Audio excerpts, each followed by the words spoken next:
Here is, we have a little sectional arch that we're going to transition into a utility arch, and this wire's been on here for a little while, along with the rubber bands that are over the top, so they're going to be a little bit on the brittle side. Take the rubber bands off first.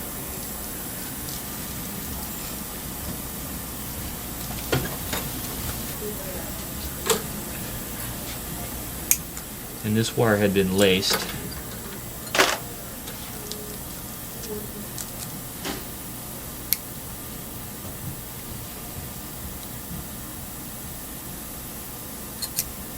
And as you can see, you have to just unlace it.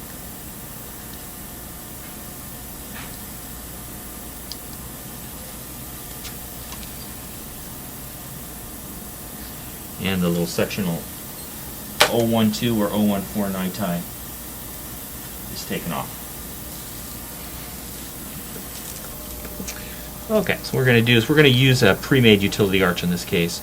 So what you do is you just take your ruler and you just measure from the distal of the two to the distal of the two. This is probably in the chart already, but I like to pull out a ruler and just measure anyway.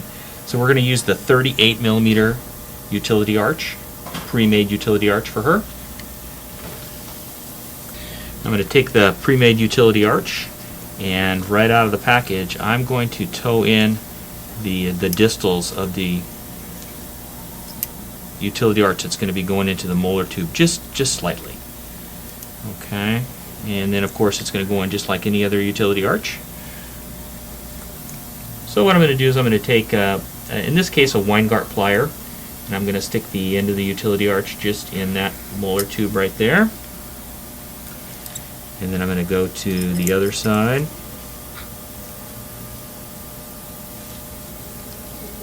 And this is going to be a little bit hard to see, but it's going to go in this molar tube right there.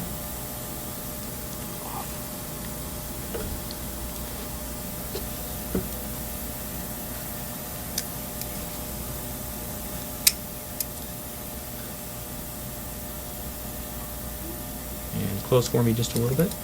Here we go. Make it so that I'm just about ready to get it in for him. Can't see it because the tissue's in the way.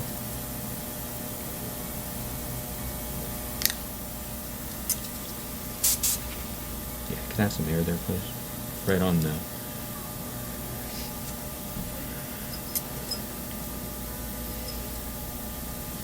Okay. The bracket itself.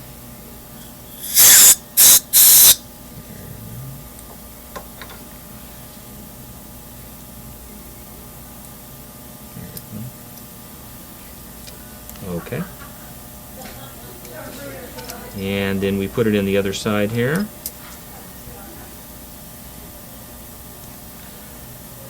And you'll notice that the activation is not what we like to see. If we put it in right now, the activation would be too high on the left-hand side and not high enough on the right-hand side. So what I'm going to do is take it out, activate it so that it's even, and up into the vestibule just above the CEJ of the teeth, just about like this, and then put it back down onto the teeth and tie it in. And then in this particular case, since we want these incisors back, I'm going to cinch this one back. Now I've adjusted the utility arch so that it's just above the CEJ, up into the vestibule, just enough to give some intrusion to those teeth, and it's even across the front where the brackets are going to be. Now what I'm going to do is bring it down and engage it into the brackets.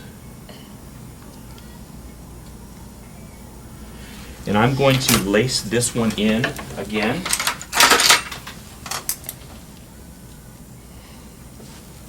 So that you don't need any rubber bands.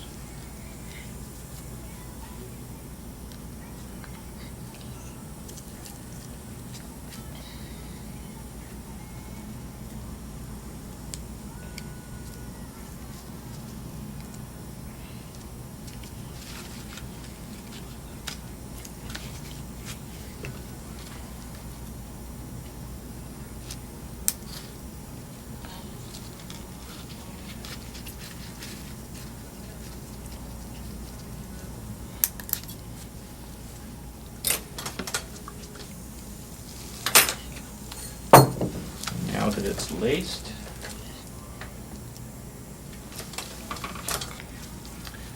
and now that it's laced, I'll just cut the pigtail, tuck it underneath.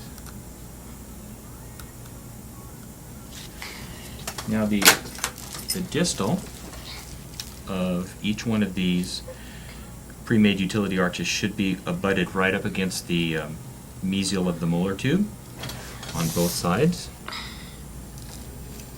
This one needs to go back just a little bit.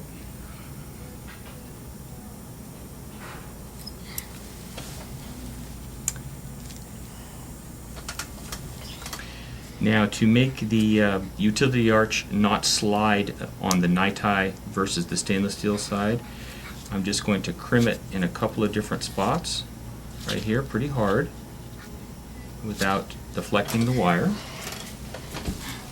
You can either do this before or after.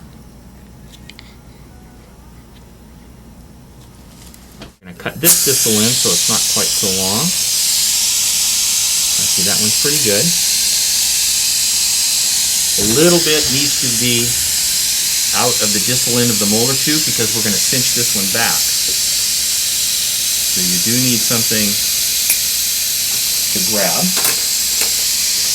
And then you can take a Weingart plier or even a light wire plier, grab the distal end and just twist up so that it can't pull back through the molar tube. And this will be utility arch with a cinch back. And turn my way just a little bit. So again, what we're doing is we're just grabbing the distal of the molar tube and just cinching up just a little bit. And that's stainless steel, so it'll keep the cinch. And what will happen to these teeth right here is they will go up and back because of the cinch back, and we'll start to get rid of her overjet.